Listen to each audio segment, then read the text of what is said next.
என்னுடைய குணம் உதவிக்கிட்டே இருக்கணும். அது என்ன கஷ்டம் வந்தாலும் ஹெல்ப் பண்ணுவேன்.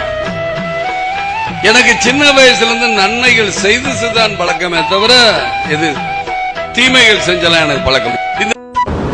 என் அப்பா அட்டாக்ல இருந்ததுனால என்னோட மெயின் எய்ம் வந்து கார்டியாலஜிஸ்ட் படிக்கணும்னு தான்.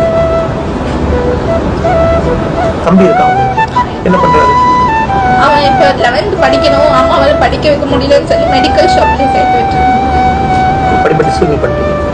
என்னையும் இப்போ மெடிக்கல் ஷாப் தான் அனுப்புறாங்க. இந்த வருஷம் என்னால படிக்க வைக்க முடியாது சொல்லிட்டாங்க. இப்போ உங்க தம்பியை நாங்க படிக்க வச்சா ஏத்துக்குவாங்களா அம்மா? தம்பி படிக்கணும் இல்ல? எந்த ஸ்கூல்ல தம்பி படிக்கணும்னு நினைக்கிறீங்க? அவன் இப்போ லைரோல படிச்சுட்டு இருந்தான். அவனுக்கு ஃபீஸ் பே பண்ணலன்னு சொல்லி டிசி கொடுக்கல. அதனால ஓகே, இப்போ நான் ஃபீஸ் பே பண்ணா ஒரு ஃபீஸ் எடுத்துக்கலாம். எதுக்கு வரேன்? டேக் கேர், அவர் போய் படிக்கணும்.